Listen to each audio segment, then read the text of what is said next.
so tired of giving and giving and not getting anything in return. Is your banking relationship all give and no get? With General Electric Credit Union, turn hard-earned savings into earnings. For a limited time, earn 4% APY with a 13-month certificate and enjoy guaranteed returns along with our GECU Genuine Care. Don't be thrown off by our name. Anyone in the tri-state can open an account. General Electric Credit Union. You're in our circle. Bank with us.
I never saw you as anything more than a friend, but now I see you in the light.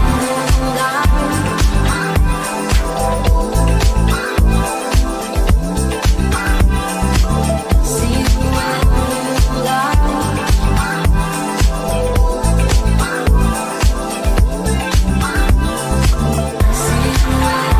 the light.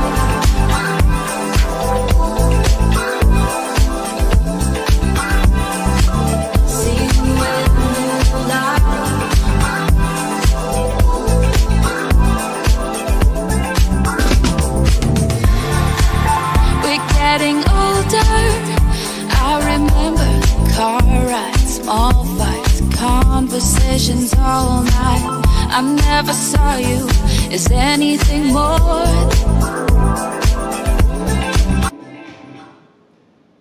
Hello everyone, this is United World of Sports. I'm your host Dante Suave. This is Andrew from 0 Hour, and this is my other co-host. You all know him. Hopefully, what's going on, everybody? Mr. J. How's it going? All right, so let's start off real quickly with let's talk about the draft. So who were your winners and who were your losers? Who wants to start? Jay, I'll defer to you, man. Biggest loser, go. The biggest loser to me right now is the Cleveland Browns, and honestly, the reason why is that instead of knowing what your number one issue was the albatross of that contract that you gave Deshaun Watson in there, you did nothing to clear up the mud at all. If anything, you made it even more murky. You picked up Pickett, you didn't pick up his 5th-year option, so he's basically doing a 1-year trial run. You draft Dylan Gabriel and you draft Shedeur Sanders. What is it just going to be? Let's throw. Oh, and then you get Flacco. They got Flacco back too. Yeah. So now you got Flacco too. So you got a veteran, somebody that's on their rookie contract, and 2 rookies all vying to be your starting quarterback on your team. When you should have addressed defense. But you know, they kind of sort of. They kind of sort of. Oh, okay. It's not. I mean, what else could they have addressed that would have made it okay? Would have made you okay? part of me is still scratching my head at the whole process that you traded out your draft pick for Travis Hunter. Yeah, that's to get Mason Graham. Right. So you took somebody that could have probably sold up your secondary in the backfield and got you some offensive plays in there. You traded back and you got a defensive tackle when that was pretty much one of your strong suits. I think I know why they did that. Well, they didn't want the headache. I don't know if they didn't want the headache or they didn't want the pressure to draft. No, You know. that tells you how bad it's going to be in Cleveland because they traded it away. They made sure that they did not draft. Look at the writing on the wall. They made sure that they did not draft. The star. They did not draft Hunter. Yeah. And if it wasn't for the owner, they wouldn't have drafted Shedeur. So they would have been completely out of the Deion sweepstakes. Yeah. So, to an extent, and the only reason they have him, and they could have gotten something else had the owner not intervened and said he's still there to get him. So they basically had to do something that they didn't have a choice of what to do, because now you can wonder, especially now that they come out, that it was the owner's idea instead of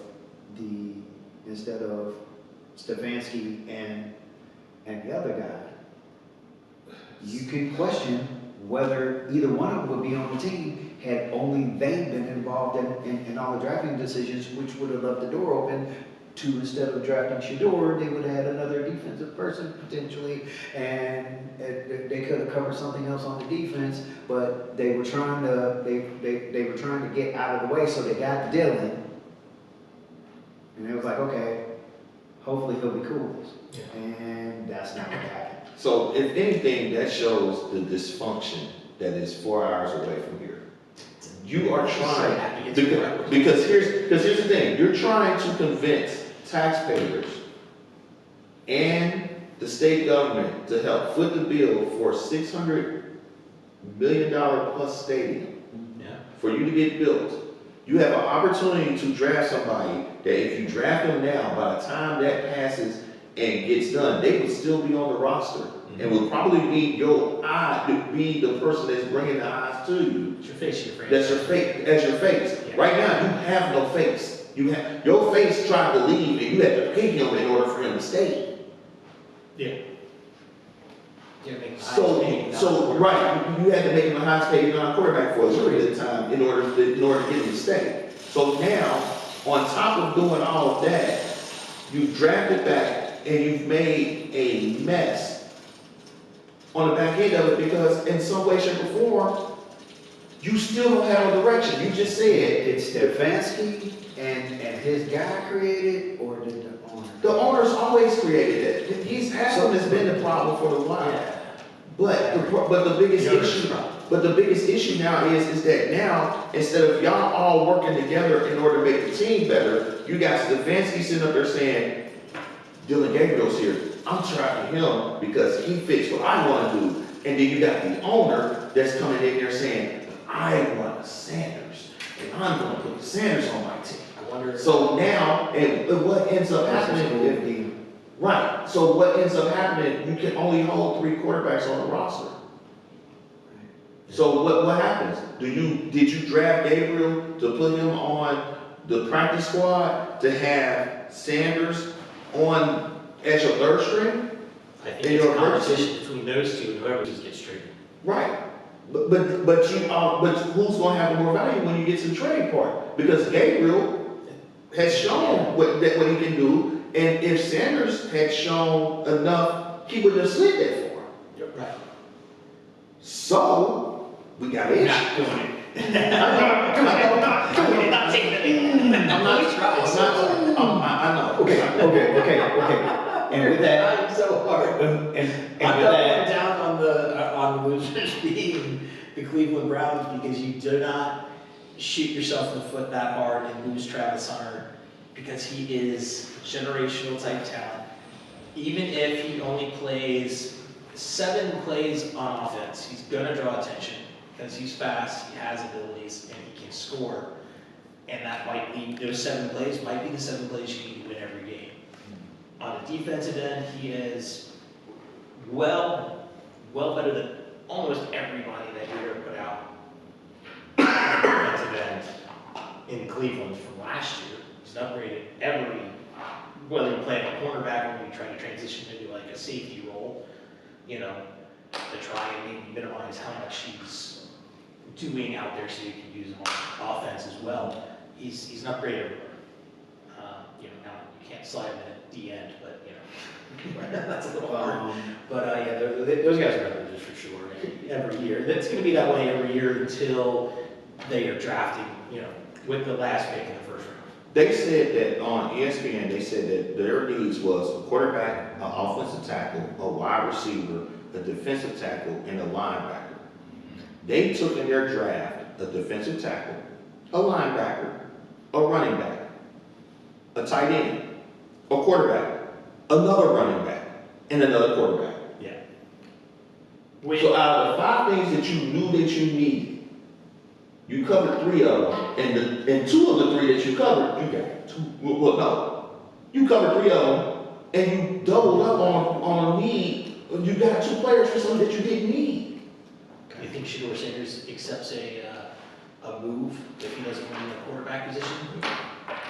Nah, he's never been in that mode to where he would want to, where it looks like he would play in a different position in there. And for me, with the quarterback thing, the biggest knock against Dylan Gabriel was his height.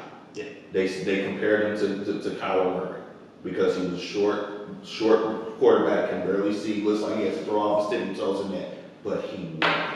He wins. Everywhere he went, he won. Yeah, he's spent 7 years in college? Yeah. So That's a long time. versus you had the look of the quarterback. You had the accuracy, not dismissing none of the stats in there for that. But they said in interviews, there was things to where it turned teams off. It's things that you don't say in a team setting. In front of coaches and stuff, and we've had that discussion. There's that meatball, and then it's the outside of it. There's things that was done that made it to where it fell into their lap. Now, he has nothing but to prove it. You gotta prove that you're better than Dylan. You've got to show it. Because right now, they're battling for the third string with that thing. Unless he shows out, they're battling for the third string. Third string or possibly getting Or practice squad. Yeah, one of the two gets sent to a practice squad. Pundits tell it. Kenny Pickett gets going. Keyshawn tell it. He's gonna be starting by week 3. Joe Shadur's gonna be starting by week 3. So for me, okay. So here's what made me agree with you. When you pointed out what all their needs were, and my bad, that shows that I must not have been looking at everything as closely as I thought. But like you said, they only covered 3. If you got 5 things you need and you only covered 3, and which were the 2 that they didn't cover? They did not cover their need for an offensive tackle or a wide receiver. And an offensive tackle is important, especially if you have Shedeur Sanders. Again, did you look at his quarterback? For any quarterback, any quarterback, but especially Shedeur, because you saw what he went through, which the way they spun that was, oh, did you see how tough he was to take all those hits? And it's like, I guess. there's a lot of quarterbacks in college that take a lot of hits. Heck, there's a lot of quarterbacks in the NFL that take a lot of hits, but I don't hear you saying about how tough Sam Darnold is. You say he's a garbage quarterback. And you say he's a garbage quarterback. You say a few others are garbage quarterbacks. And they take those hits. Geno, y'all just now started giving him his flowers. Why? Because the offensive lines that started blocking for him started blocking better, which made him show what people always knew that he could do. And and even in that regard, they kind of pushed that Geno is great and Sam Darnold was, and when he starts getting beat up because the offensive line has an off day, they don't go, oh, well, some of them do, most of them don't, which speaks to something else, not doing it today because we got so much to get through. So I will say that I agree with you on that. I would have to actually, because now that you brought that up, now that makes me want to reassess and actually go through and see who covered what. Because to me, it looked like everybody. I know the Giants. I remember the Giants did good. They won. The Patriots did great. Which the funny part is they ended up with Mr. Irrelevant. They did. That's good though. So that was the one thing. That was the one thing that Joy Taylor. Sorry, Joy Taylor pointed out today. Make sure you know the right girl, man. Hold on, this has got to be funny to me. So ESPN saying that Cleveland got an A+. Okay. I mean, that I trust tells you right there. I trust ESPN about as much as I trust. Now, I will say hot dogs at Speedway. And you know what the sad part about it is? What you just said is the truth. That's why I said it. Yeah. You know why? This is not. You know why? And with that, we're gonna go to the next. We're gonna go to the next topic. Why? I try to tell you, this is an hour by itself. I love it, this is an hour by itself. This is amazing. All right. So we'll move on. This next topic is one that we've been watching sports for 40 years. Yeah. For some of us. Yeah. I don't want to speak for how old you guys are. Yeah, I'm about to be 48 Friday, so yeah. But do the shortened seasons for 99, 2012, 2020, 2021 NBA champs, do those titles hold up and count or hold the same weight as every other season where they play the full schedule plus the playoffs? Well, of course they don't. So for like 99 and 2012, they were locked out, they did a lockout, so they, I'm having that. they played, I got my reason. I'm having that. 2/3 of the games. You showed up and make it good. Oh, I'm gonna make it good. You better make it good. So, Sounds like no, LeBron because, take. no, it's not a LeBron take. So let's, LeBron take. I don't want to make a LeBron take. I was like, it is what it is. All right, so you said 99. So in 99, it was the Spurs. They had a lockout, but they won the title. And then 2012 was the Heat. Same problem, lockout, they won the title. 2020 was the bubble team with the Lakers. And then 2021 was the Bucks, and they shortened the season because of COVID. 1 out of 3. And the only reason why I'm saying the 1 out of 3 is the Spurs. The reason why I'm saying that is because what makes it meaningful to me was that everybody else won their title and they came close to sniffing it. The only other team that repeated after that was the Heat.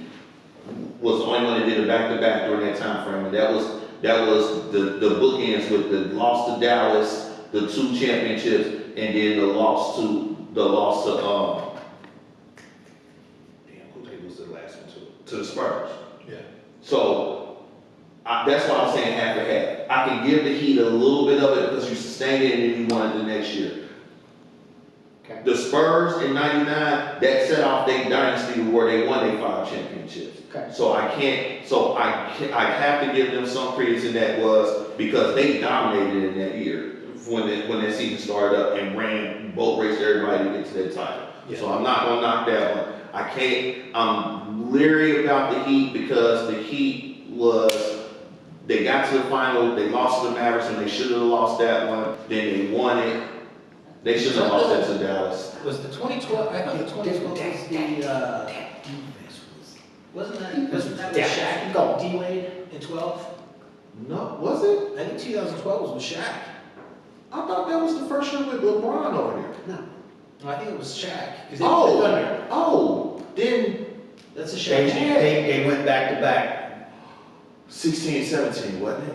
16 and 17, I think, were. NBA champs. I want to because I thought that if that's the Shaq one, I think, yeah, pretty sure. if that's the Shaq one, then nah, it's 1 and 3 because that one was Shaq. Shaq was on his last legs. That was Wade's coming out party. Yeah. So if that's the case, then it really doesn't add credence to it. It just made it- 2012. Because they went the year before, but Wade got hurt, and that's why they lost that one, and then they went back the next year, and then. This is why you always do your research before you show. We're I'm terrible looking, at this. I'm looking at it. I'm on there now. No, I completely lied. It was with LeBron James. It was with LeBron? Yep. Okay, so that was the part of the back-to-back in 12 and 13. Yeah. Okay, so yeah, that's why I'll give them that one as that part of it because that was their little heel dynasty that they I had. mean, yeah. That Yeah. brings up another, is Miami Heat with LeBron James and D Wade and Chris Bosh the best big 3? No, Who's your best big 3? the best big 3 to me will have to be Durant, Curry, and Thompson when they were together because nobody can touch them realistically in that group. Without that injury at the end. Without that injury, because you have to think about it, without Thompson getting hurt and Durant getting hurt, Toronto would not have won that title. Not at all. And that would have been a three-peat, and that would have been the first three-peat since the Lakers. Even with the dominance that was the Spurs with their big 3. What, with Ginobili, Parker and Duncan? I don't consider. I couldn't. Ginobili and Parker plays two similar roles. Right, because it was never a time when all of them was an all-star Who was together. there? Who was the point guard when it was Duncan and Robinson? Like that would be a better big 3 if you have an outside That's a scorer good question. with Duncan Robinson, or with Duncan Robinson. You wanna know who their point guard was? Robert Ory. Nope. No, he was on the team though. No, Steve Kerr. Oh, Steve Kerr, yeah. Okay. Kerr was the starter, Yeah, Steve and Kerr.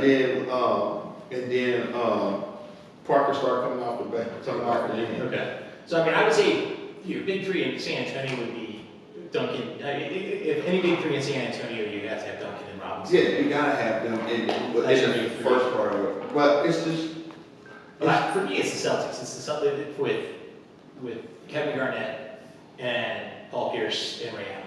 That to me is my big three of guys that saw the writing on the wall. Because that to me is what a big three is all about. You see the writing on the wall. You can't win. You've been trying to win on your own, and then you came together in order to do it. and you have to come together to do it. You know, but you tried it on your own at least. I mean, how long did Kevin Garnett spend in Minnesota? Like forever, right? And he tried it. He did well. I mean, I'm pretty sure he made it to the finals at least once. You know, and he just couldn't get it over. You know, but like for me, like LeBron James, like when he ran into that wall in Cleveland, and he knew he wasn't going to get over the wall on his first try, He was like, and then he bolted for Miami. I'm like, what are you doing? Like, it was A combination of things. Delonte West and then the whole call with Wade and But I that was understand. you know, the thing that nobody holds against LeBron, but everybody holds. I guess you got to jump on a plane and go talk to somebody to have it held against you. So yeah. if you do it over the phone, it's okay. You got to be dressed in all white, sitting on a beach, at a beachfront house, talking to everybody. So they're like, "Oh, so we want you." Yeah. When do you bring them together? Looking like Kawhi Leonard on that Drake video, sitting up there on the sand doing all the bangers in the R&B song. Wow. Yeah.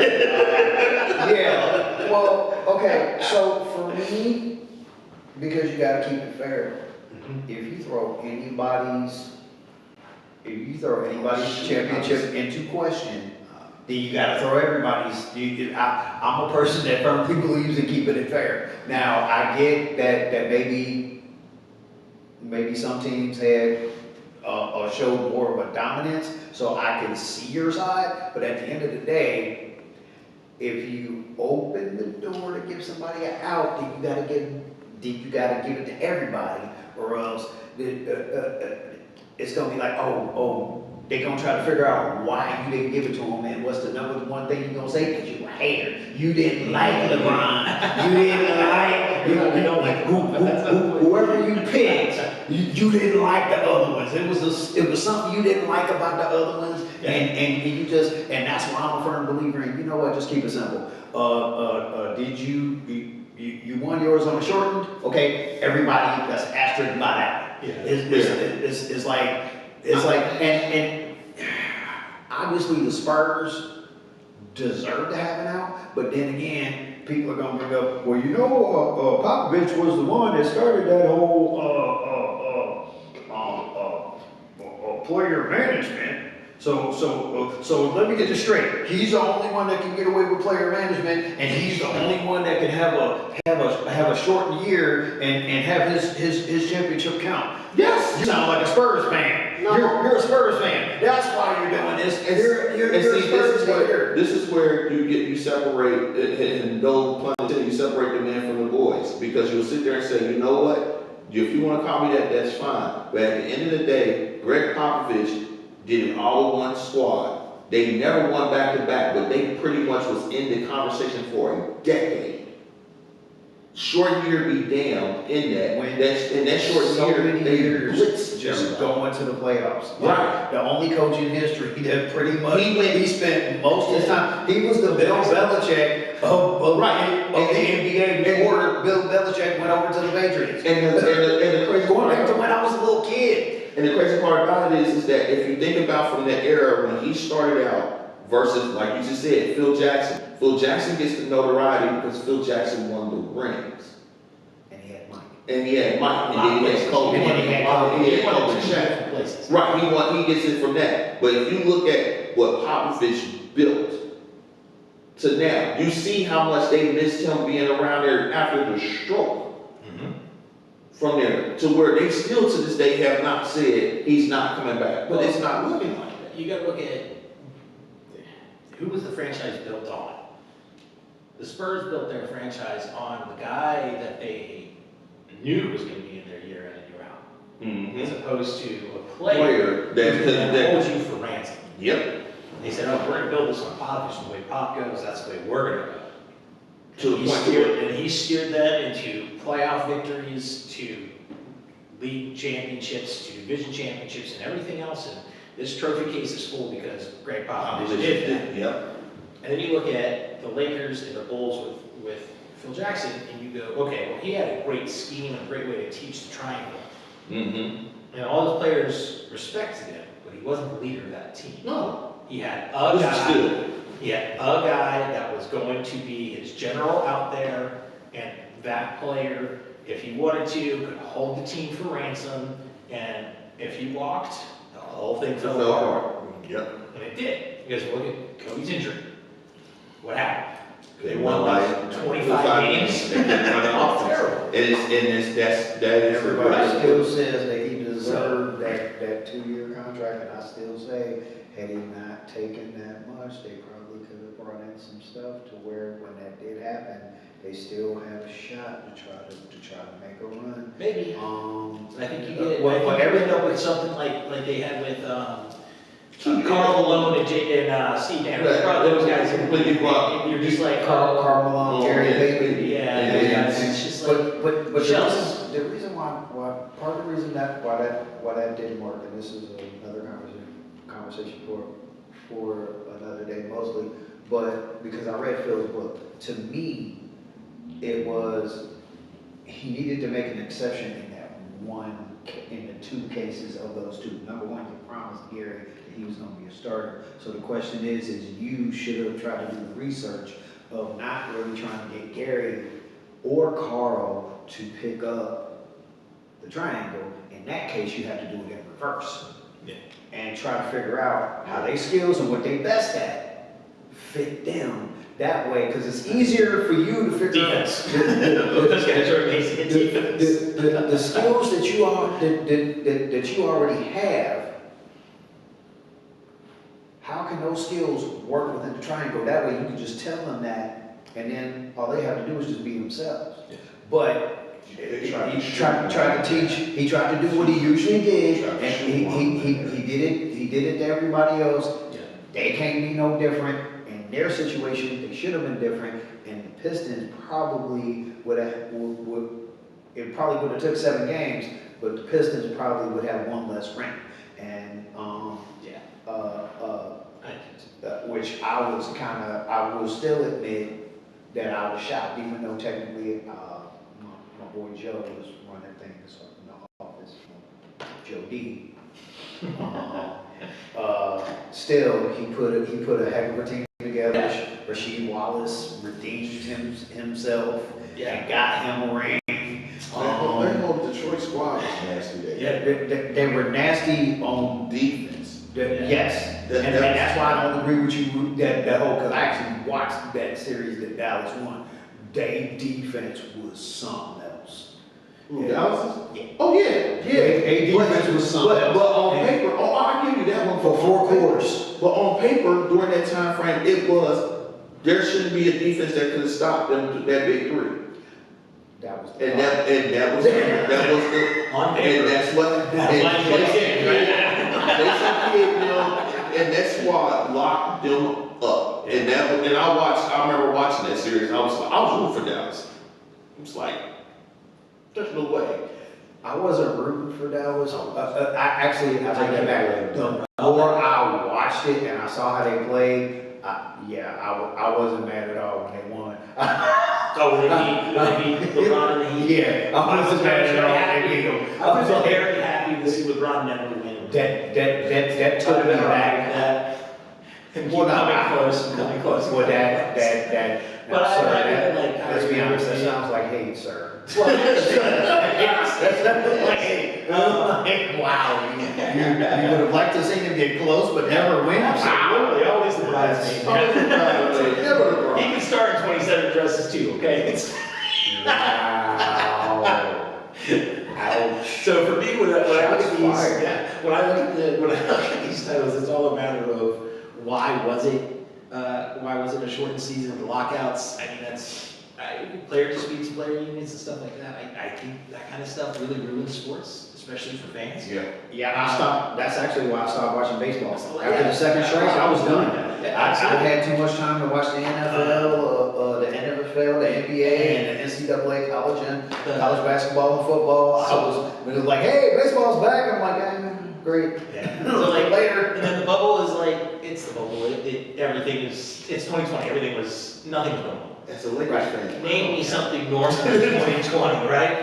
And then the same with As a 2021. Lakers like, fan, you don't count that. No. I mean, I don't think it should count just because it was so crazy and weird. And I think today, I think it's still referred to as the bubble championship. It is, because you can't sit there, you had teams that went to the bubble that didn't wanna go there. Yeah. So they really wasn't trying their hardest in there. Okay. And the Clippers openly admitted, they said, hey, We just went to participate. we kind of, We wanna get out Now, there. what about the We checked mid-season out. tournament? Do you like the mid-season tournament? I actually do, because that's beforehand, realistically, the only NBA that you watched before Christmas was on 2K. Yeah. You as a fan, you watched your team, but as a whole, you didn't really follow. It wasn't on Saturday nights. You had to go try to find it on. Tuesdays and Wednesdays. And Right, you had Thursdays Tuesdays, Wednesdays on TNT Yeah. and ESPN, so you had to find it. It wasn't on network television unless it was a special game. So it's like, the first part of the season, it's like, You didn't realize it was going on until they're 10 You knew- games deep. you knew that there was something up with their ratings when they legitimately started offering free NBA league passes with 2K Yeah. to try to get people to watch it. I'm gonna say this part because they were talking about this today, and it's become a big debate, and I'm sure it's gonna become a big debate the longer that the playoffs go on. Shorten the season. No, talking about, the difference between, people wanting to watch in the playoffs and people watching the regular season. And now there's a thing going on where, they're noticing it in the ratings, and so now there's this premise that kind of counteracts the premise of, well, does defense win games? Well, clearly defense and the way it's played, it not only does it win, not only does it win playoff games, but people are actually watching. Like it. But here's the problem. They've known this for years. So why don't they allow it? Because it's And not give the- exciting. Where are you in? And give the refs, well, no, because clearly it's exciting because the ratings go up in the playoffs. So it's down during the season, when the refs they're kind of selective with their whistle, if they use it at all. But then in the playoffs, they're like, Yeah, the Detroit game. oh, my whistle? My bad, I swallowed it. So that to me should say, go ahead during the regular season and let them play. Now, if something they do affects the shot, directly affects the shot, Then call then call it. Yeah. But, Let them play. Like, but clearly, they need to go back a little bit. Mix it up a little bit. If you still want the guys able to shoot the three, okay, all right, play that game. But don't take away the post game. Don't take away that stuff. Add to, don't subtract. And will it make it harder on the players? That's why everything is looking the way it's looking. And that's the. so they got away from back-to-backs, right? Yeah, they're trying to get away from So the they're back to back back. to They're back. trying, No. but as they just pointed out for the Lakers just put themselves in a pickle because even if they win the next game, Mhm. every game they play all the way up to the championship is every other day. Yeah. So, Now, what if we make this change for the schedule, right? Make it look more like the MLS, right? You play 1 to 2 games a week, regular season, and then mixed in there, you have that mid-season tournament that you're also playing. So now you have, let's say you have Wednesdays and Saturday games. Every Wednesday, every Saturday, every team plays. Then Mondays, you have your in-season tournament that you have going on. For that in-season tournament, you're allowed to bring up G League players. here's the problem. And now you don't have a reason to rest any players. Now you don't have a reason not to travel with the team. And you don't have this god-awful long schedule that goes from October to July. So here's the problem. Don't sit over here and tell me who's the most dominant. And the reason why they're the most dominant is because they have to do less. They're getting paid more, and you're saying, Oh, well, and absolutely. Start paying them less then. They're not playing 82 games anymore. but, and also, I don't want to hear no conversation about, oh my God, they're the most dominant in history. Shut up. They're the most dominant in this generation. Yeah, sure. You cut the games down. I don't want to hear Right. the most dominant in history. Even the players that are not playing these 82 games. You're not playing 82 games. You can't be compared to Jordan. I agree with Channing Frye on that. Yeah, don't compare them to anybody past the people that when this start with when this first started.